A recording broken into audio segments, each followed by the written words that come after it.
Ketika pemuda itu melihat kejadian itu, dia tertawa dingin. "Karena aku sudah menerima seranganmu, bukankah giliranku untuk menyerang?" Saat kata-kata itu diucapkan, dia sudah dilindungi oleh penghalang. Dia menyentuh kedua tangannya dan tiba-tiba menggambar bulan melengkung dengan tangannya, menyebabkan lengkungan cahaya biru besar muncul dari tangannya. "Rasakan tebasan biruku," kata pemuda itu dengan nada muram. Kemudian cakram cahaya melesat keluar dan bersiul ke arah dua orang di seberang. Serangan orang ini membuat banyak orang bersorak. Terlepas dari siapa yang menonton, murung bersaudara pada dasarnya tidak dapat menahan teknik sihir ini. Mereka juga tidak memiliki pertahanan untuk berbicara. Gadis-gadis muda itu terkejut dan kebingungan. Setelah melihat ke segala arah, mereka berlari ke kiri dan ke kanan, lalu berlari ke arah kerumunan. "Buka!" Pemuda itu tiba-tiba berteriak. Setelah mendengar teriakan itu, busur biru terbang itu tiba-tiba terbelah menjadi dua oleh gerakan tangan pemuda itu dan langsung mengejar kedua gadis kecil itu. Kebetulan saja, salah satu gadis muda melihat bahwa di antara kerumunan, Hanli memiliki kekuatan sihir yang paling dalam. Alhasil, ia langsung menuju ke arahnya tanpa ragu sedikit pun, yang langsung membuat Hanli ketakutan. Hanli sama sekali tidak berniat melibatkan diri dalam masalah ini. Dia tahu bahwa meskipun pemuda itu sangat puas, dia tidak akan berani melukai murung bersaudara. Paling-paling, mereka hanya akan dibuat ketakutan dan diolok-olok untuk sementara waktu. Jadi, dia sama sekali tidak mengambil inisiatif untuk ikut campur. Yang lebih mengejutkan lagi adalah bahwa gadis muda itu sangat licik. Sebagai contoh, dia bermaksud untuk menggunakan Hanli sebagai tameng. Tapi bagaimana mungkin Hanli bisa mengikuti pihak lain sesuai keinginannya? Akibatnya, tubuh Hanli berkelebat dan menghilang dari lokasi aslinya. Kemudian gadis muda itu menerkam ke udara sambil mengumpat dengan marah dan menangis. Karena tidak ada pilihan yang lebih baik, dia dengan panik mencoba melarikan diri kembali. Suara gesekan terdengar dari tanah yang bergetar, tepatnya dari arah gadis muda lainnya yang berlari. Setelah itu, debu berhembus ke segala arah dan suara umpatan laki-laki terdengar dari dalam. Jelas bahwa seseorang tidak sebijaksana Hanli dan tidak melepaskan diri dari perannya sebagai perisai hidup. Setelah debu menghilang, ia melihat tembok tanah setebal 10 meter yang ditandai dengan alur berbentuk setengah bulan sepanjang beberapa kaki. Di balik tembok itu berdiri seorang pemuda bertubuh pendek dan kasar berusia sekitar 20 tahun serta membawa tongkat kayu yang aneh. Dengan lambaian tangannya, tembok itu menciptakan celah. Setelah itu, ia berjalan keluar dengan salah satu dari murung bersaudara yang nampak ceria di dekatnya. "Kamu yang bermargalu, apa maksudnya ini? Apa kamu tidak melihat ada orang lain di sini? Kenapa kamu malah menyerang? Apa kamu ingin menebasnya bersamaku?" Pemuda bertubuh pendek dan kasar itu bertanya dengan marah sekaligus terkejut. Senior Lu mendengus dan tidak memperhatikan pertanyaan mencela dari pemuda pendek dan kasar itu. Sebaliknya dia dengan muram mengoperasikan bilas setengah busur biru yang tersisa dan mempercepat pengejarannya ke arah gadis muda di sisi Hanli. Setelah melihat satu busur biru dihentikan, dia benar-benar berencana untuk tidak membiarkan gadis muda lainnya pergi. "Jangan lanjutkan tanganmu." Suara lembut seorang wanita muda terdengar dari langit. Kemudian kobaran api yang turun dari langit menelan seluruh lengkungan biru yang mengejar gadis muda itu. Kobaran api itu berubah menjadi bola dan menghilang. Siapa yang mematahkan mantraku?" Pemuda bermargalu itu bertanya dengan marah sambil mengangkat kepalanya ke langit. Di atas semua orang ada seorang wanita berpakaian biru yang datang entah dari mana. Dia tampak seperti peri dengan penampilan dan kulit yang mencolok. Pinggang ramping wanita ini, leher giok yang indah, pakaian kerajaan yang berwarna biru, dan rambut yang ditata tinggi membuat orang-orang memandangnya dengan tatapan ragu-ragu dan hormat. "Jadi itu adalah Junior Nie. Sebenarnya aku bertanya siapa yang memiliki kekuatan sihir seperti itu," ucap Senior Lu. Setelah melihat wanita berpakaian biru itu, pemuda bermargalu yang awalnya marah segera mengubah ekspresinya dan dengan hangat memberi hormat padanya dengan sikap anggun. "Kakak senior Lu, apakah kompetisi ini sudah berakhir?" Wanita berpakaian bangsawan itu bertanya dengan dingin sambil menginjak alat sihir. "Karena ini keinginan juniornya, maka aku akan mematuhi peraturan." Pemuda itu menjawab dengan ekspresi tersenyum. Wanita berpakaian kerajaan itu mengangguk dan tidak berbicara lagi. Dia turun dari langit dan berjalan ke arah Murong bersaudara. "Kakak seniornya, kedatanganmu benar-benar tepat waktu. Kalau tidak, kita akan menghadapi akhir mengerikan." Gadis muda yang baru saja lolos dari malapetaka itu segera berlari ke arah wanita berpakaian biru itu begitu dia melihatnya, serta menyeringai lebar. "Kembali, menghadap tembok dan pikirkan kesalahanmu. Kau tidak boleh keluar sebelum kau berlatih hingga lapisan ke-9 dalam seni kultivasimu." Wanita itu berkata dengan ringan tanpa jejak kemarahan. Tidak ada sedikit pun perubahan emosi yang terlihat. Ketika Murong bersaudara mendengar ini, mereka langsung menjadi putus asa. Namun, mereka berdua hanya bisa setuju dan menundukkan kepala. Setelah wanita berpakaian biru itu selesai mengurus kedua saudara itu, dia menoleh ke arah pemuda yang kasar dan pendek itu, dan dia tiba-tiba tersenyum, membayangi semua kehidupan di dekatnya dalam sekejap. Dia membuka bibir almond kecilnya dan berkata, "Terima kasih banyak atas bantuan saudara senior. Kalau tidak, kecelakaan murid junior Murong ini akan membawa malu pada guru adik perempuan ini," ucap wanita berpakaian biru itu. "Itu bukan apa-apa," ucap pria pendek itu. Ketika pemuda pendek dan kasar itu melihat senyum menawan pihak lain, dia tertegun dan tertawa bodoh, serta tergagap dalam mengucapkan kata-katanya. Ketika para lelaki di sekeliling melihat perlakuan istimewa ini, mereka tidak dapat menahan rasa iri yang membara atas pertemuan pria ini dengan seorang wanita cantik. Mereka semua sangat menyesal mengapa mereka tidak bertindak sejak tadi. Alhasil, mereka semua menatap pria itu dengan tatapan iri yang tajam. Ketika pemuda bermargalu melihat ini, kebencian melintas di matanya.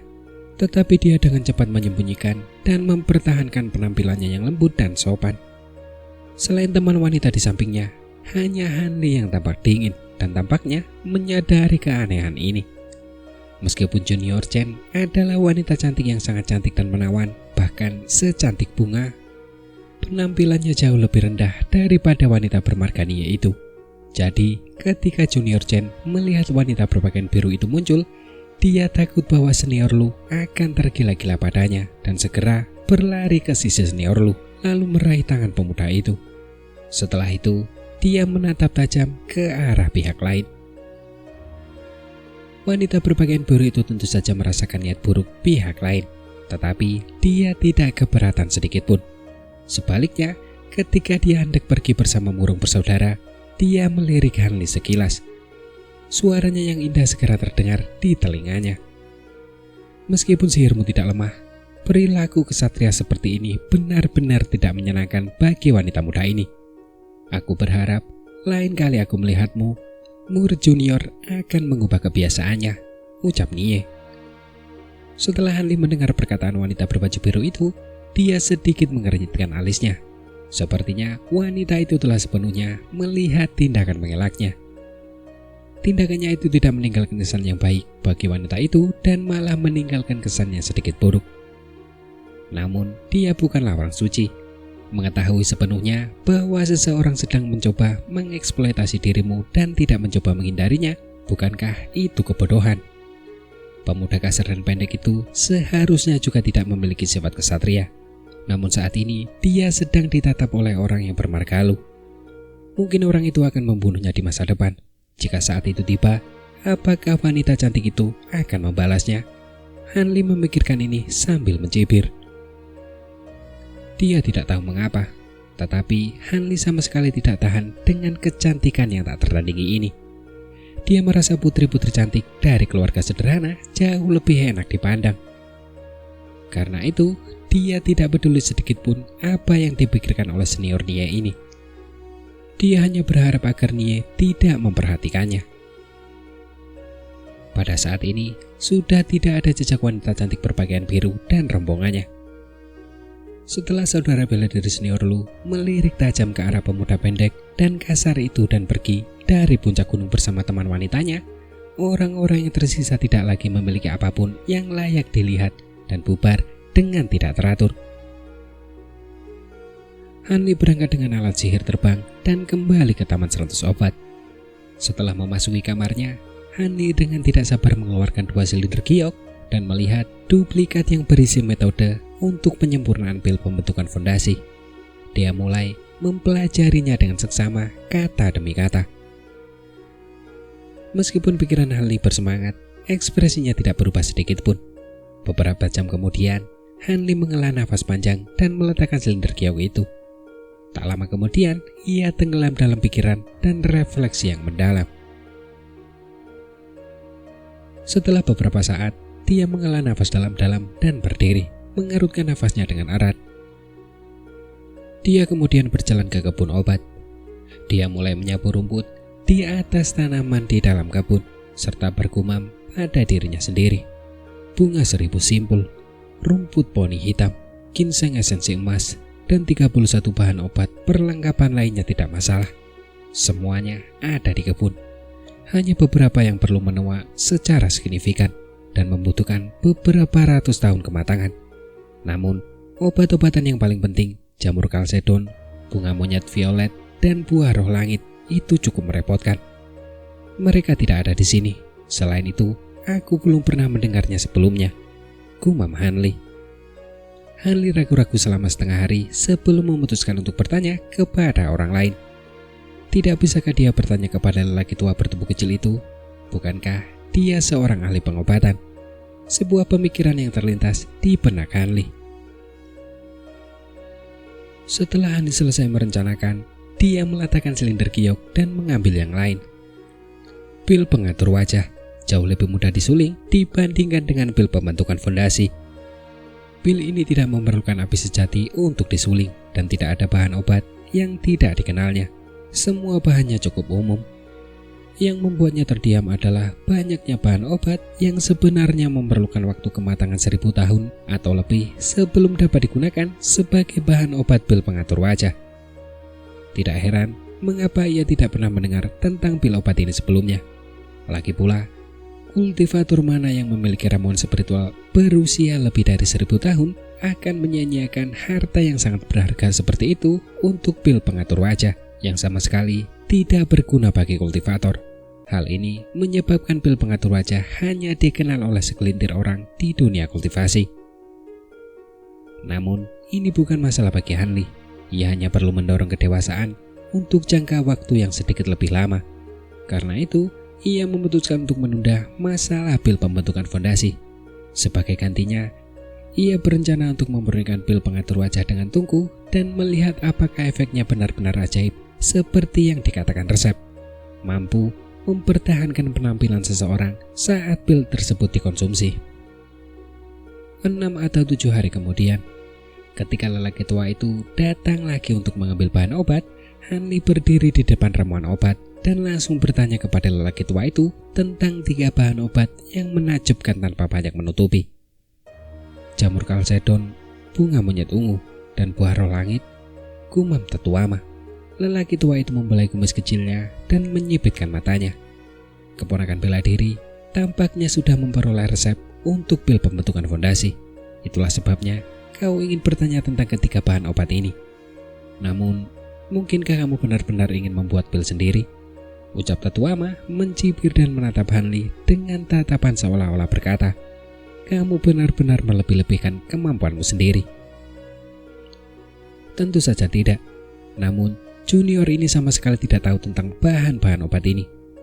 Di mana junior bisa mencari bahan-bahan obat tambahan yang berusia ratusan tahun ini? Di dalam kebun tetua, ramuan tertua adalah rumput bunga naga.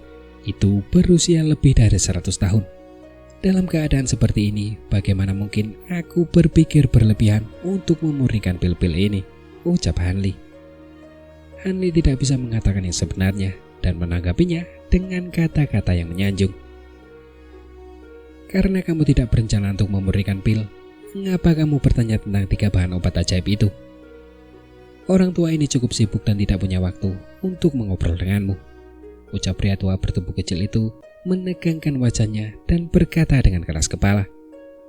Hanli sudah lama menduga temperamen eksentrik tetua Ma dan tidak panik sedikit pun.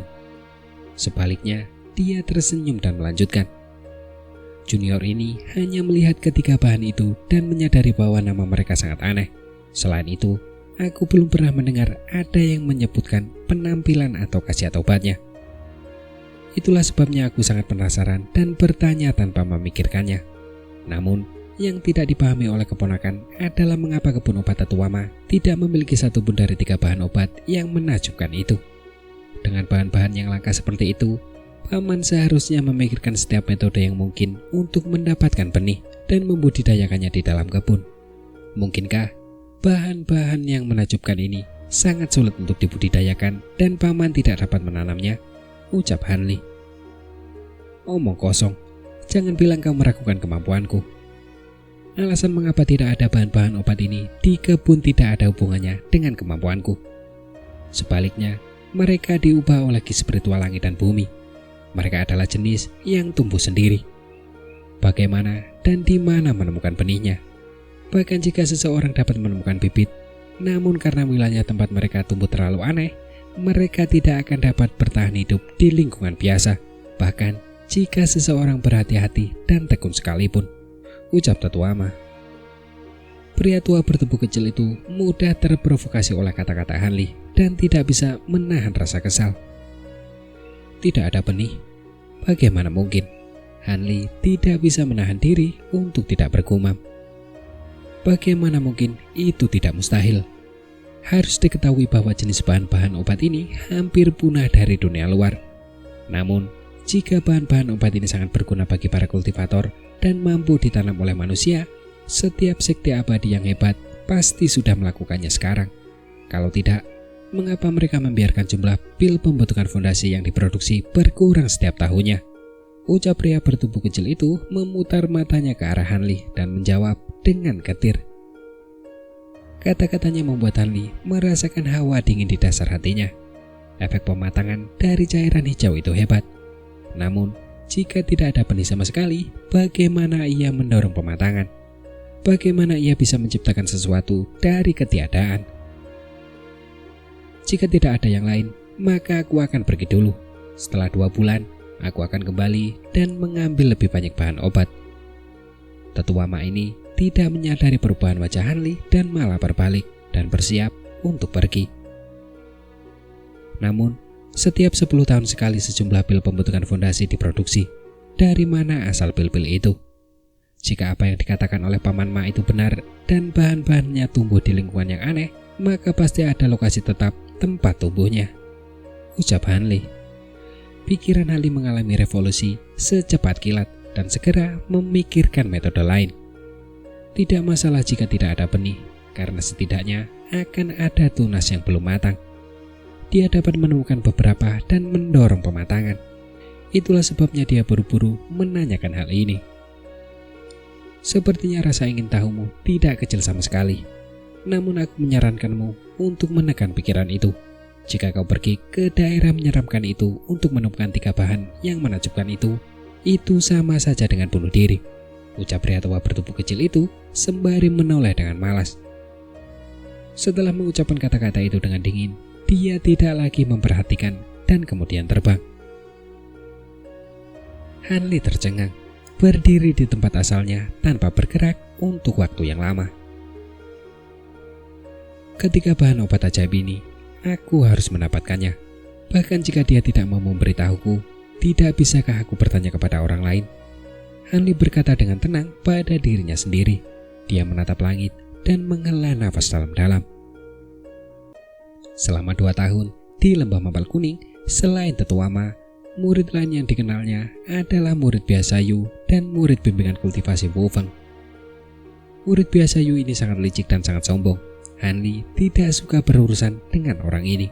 Akibatnya, orang yang pertama yang dicarinya sebenarnya adalah senior Wufeng. Jika dia tidak bisa mendapatkan petunjuk apapun darinya, maka dia hanya bisa pergi menemui lelaki tua serakah di balai Yuelu. Kemungkinan besar dia akan tahu. Namun, itu apabila sudah tidak ada jalan lain. dan sudah jelas Hanli menghindari kebangkrutan.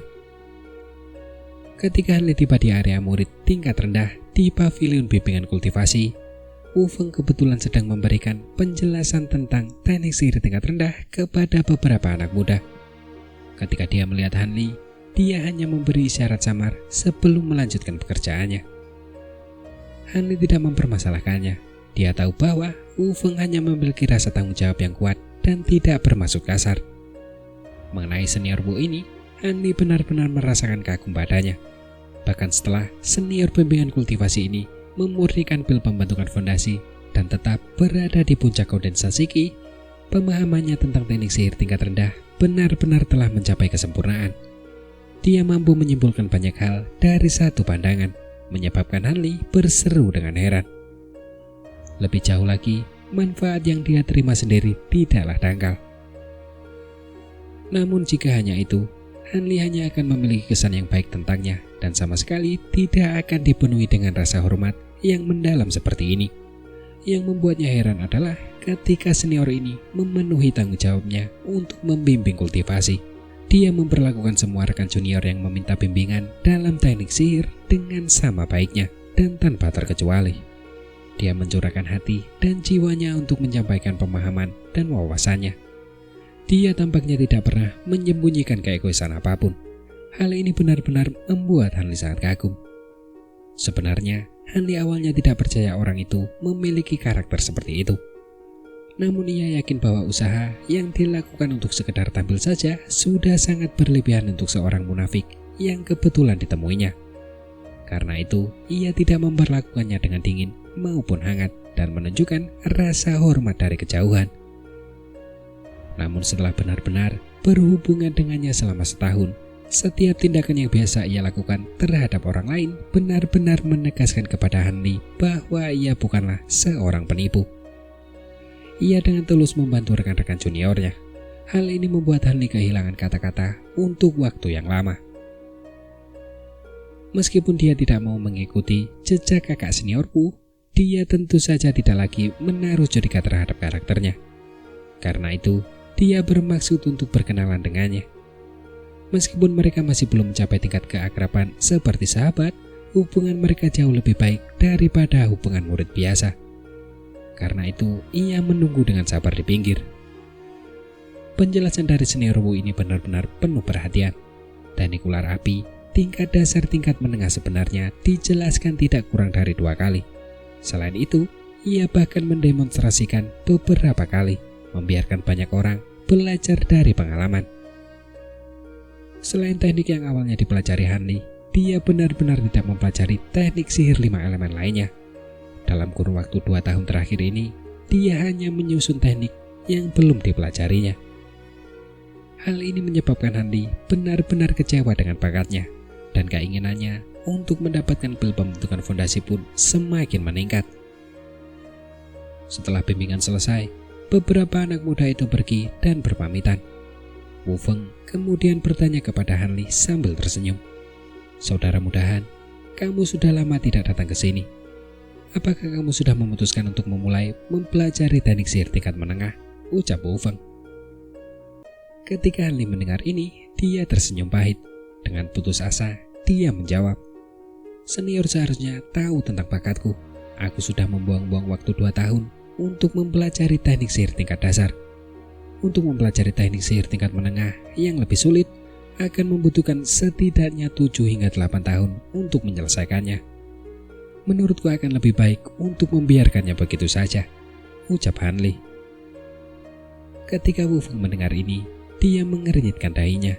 Dia berkata dengan nada mencela, "Bagaimana mungkin saudara junior begitu putus asa? Perlu diketahui bahwa meskipun bakatmu sedikit lebih rendah, ketekunan dapat menutupi kekurangannya. Masih ada peluang besar untuk berhasil," ucap Wu Feng. Setelah Hanli mendengar nasihatnya, dia tidak bisa tidak setuju begitu saja.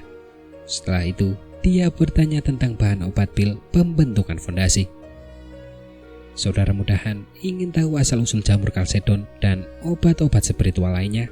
Wu Feng bertanya dengan heran. Benar sekali, senior telah berada di sekte ini selama bertahun-tahun.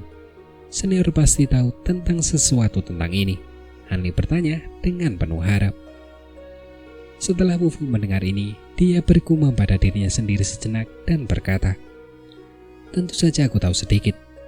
Namun, aku menyarankan junior untuk mengubur pikiran ini. Tempat itu tidak hanya sangat berbahaya, tetapi pada dasarnya tidak mungkin untuk didekati.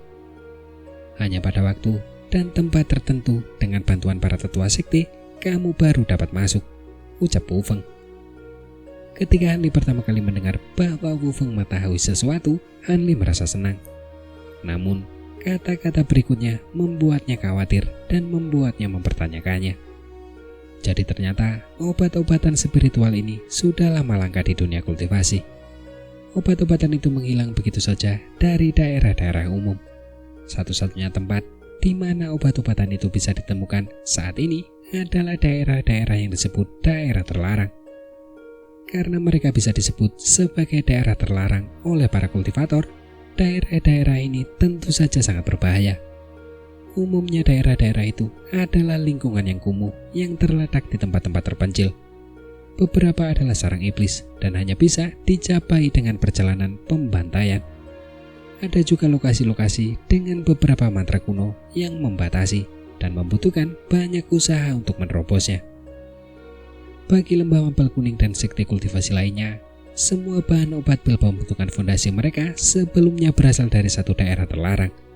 Lokasi itu terus-menerus disegel oleh pembatas atribut angin kuno.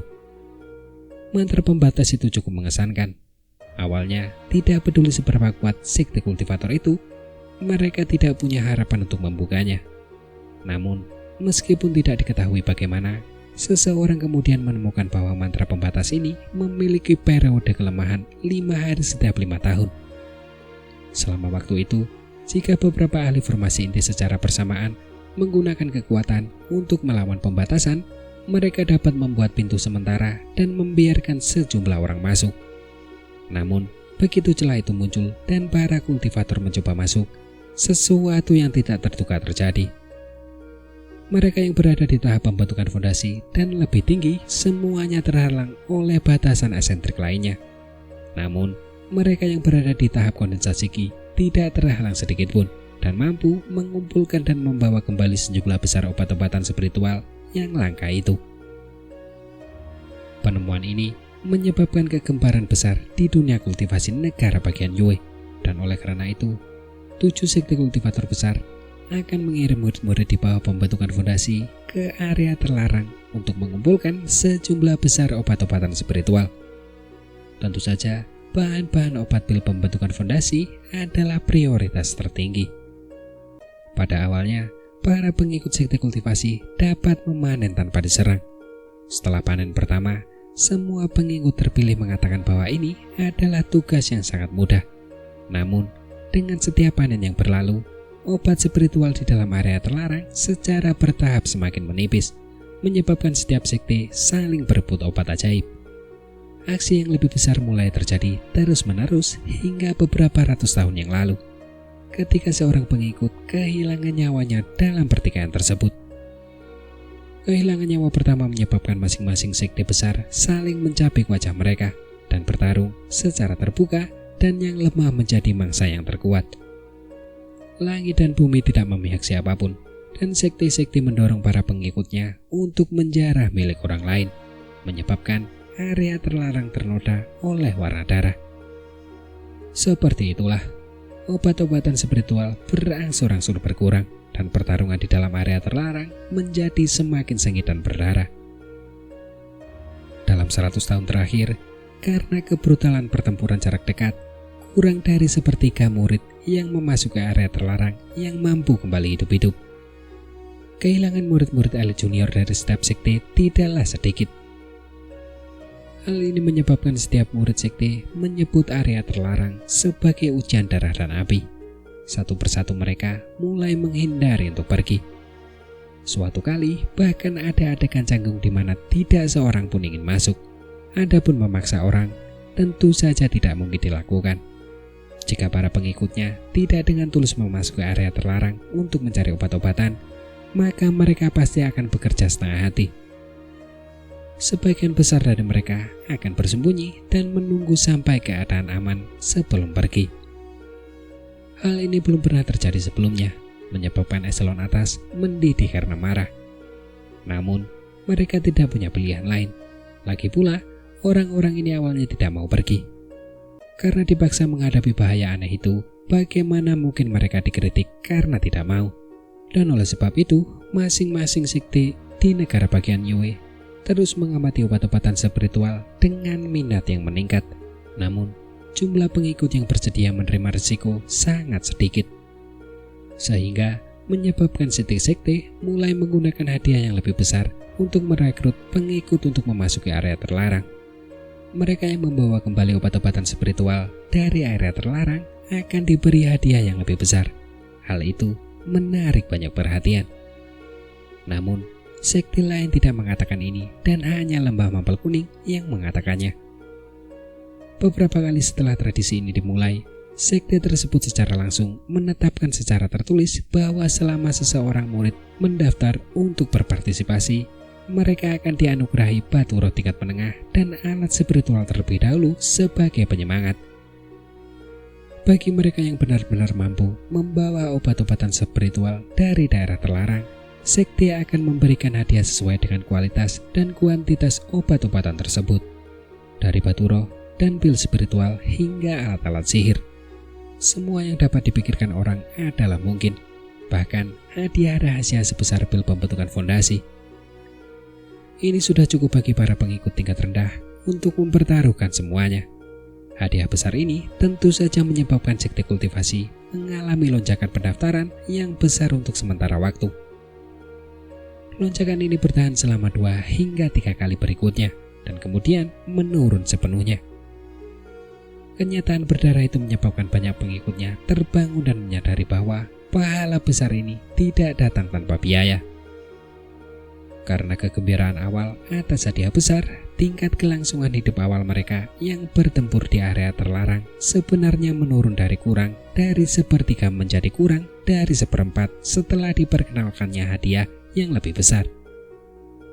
Dari mereka yang selamat, mereka yang mampu mengeluarkan obat-obatan spiritual bahkan lebih sedikit, dan sebagian besar dari mereka terluka parah. Mereka pada dasarnya tidak menuai hadiah apapun, apalagi menerima pil pembentukan fondasi. Inilah yang diberitahukan kepada Hanli setelah bertanya kepada Wu Feng tentang sumber obat-obatan spiritual. Setelah mendengar semua yang dikatakan, Hanli tidak merasakan apapun kecuali depresi. Dia tidak menyangka bahwa mengumpulkan beberapa bahan obat akan mengharuskan pergi ke suatu daerah terlarang dan terlebih lagi terlibat dalam pertempuran jarak dekat dengan para pengikut sekte lain. Hanya dengan menjadi pemenang terakhir seseorang dapat pergi. Lebih jauh lagi, tingkat kelangsungan hidup sangat mencengangkan. Kurang dari seperempat dari para pengikut yang mampu meninggalkan apa yang disebut ujian darah dan api ini. Bahaya yang harus dihadapi terlalu besar. Hanli bukanlah seorang ahli. Di antara murid-murid tingkat rendah Lembah Mampal Kuning, dia hanya memiliki kekuatan sedang. Oleh sebab itu, tanpa kekuatan sihir yang mendalam dan teknik sihir yang tangguh, ia hanya bisa mengandalkan beberapa alat sihir dan kecerdasan pikirannya. Hanya mengandalkan ini, bagaimana mungkin Hanli bisa percaya diri sebagai salah satu dari 4 yang selamat? Hal ini membuat Hanli marah, dan ia tidak dapat menahan diri untuk bertanya kepada Wu Feng. Mengapa setiap sekte abadi tidak membatasi murid-murid mereka dan secara bersama-sama membagi obat-obatan spiritual? Perlu diketahui bahwa obat-obatan ini pasti akan disempurnakan menjadi pil pembentukan fondasi. Bukankah tidak perlu bertengkar dan saling mencabik sehingga menanam benih kebencian dan balas dendam? Ucap Hanli. Setelah Wu Feng mendengar ini, dia langsung menjawab sambil tertawa getir. Saudara muda tidak mengerti. Meskipun semuanya akan digunakan untuk memurnikan pil pembentukan fondasi, distribusi jumlah pil obat akan sepenuhnya bergantung pada obat-obatan spiritual yang tersedia. Dalam keadaan seperti ini, bagaimana mungkin mereka tidak berusaha sekuat tenaga untuk memperjuangkan obat-obatan spiritual? Ucap Wu Feng. Setelah Hanli mendengar ini, dia terdiam cukup lama. Akhirnya, dengan perut yang penuh kekhawatiran, dia bertanya tentang ujian darah dan api berikutnya dan mengetahui bahwa itu akan terjadi dalam waktu setengah tahun. Setelah beberapa peringatan dari senior Wu, Hanli meninggalkan pavilion bimbingan kultivasi dan kembali ke Taman 100 Obat. Selama beberapa hari berikutnya, Hanli dengan putus asa memikirkan masalah ini. Berulang kali merenungkan tentang taruhan dan resiko yang terlibat. Ia berusaha memaksakan diri untuk memilih opsi yang lebih masuk akal. Jelaslah bahwa negara Yue selain dari daerah terlarang ini, ketika obat spiritual ini tidak akan ditemukan. Kalau tidak, 7 sekte abadi agung tidak perlu menumpahkan darah setiap 5 tahun dan melumpuhkan diri mereka sendiri. Jika Hanli tidak ingin menghadapi bahaya aneh ini, ia hanya bisa berharap untuk menemukan obat-obatan spiritual di daerah-daerah di luar negara bagian Yue. Jika tidak, ia akan benar-benar kehilangan harapan untuk mencapai pembentukan fondasi dan menjadi tumpukan tulang dalam 100 tahun. Namun, setelah berpikir dengan seksama, ia tahu bahwa meninggalkan negara itu untuk mencari obat-obatan spiritual bahkan lebih sia-sia. Namun, jika dia benar-benar berpartisipasi dalam ujian darah dan api, tingkat kematian 3/4-nya terlalu besar. Pada saat itu, kemungkinan kematiannya sangat besar. Ini benar-benar membuat Hanli merasa bingung.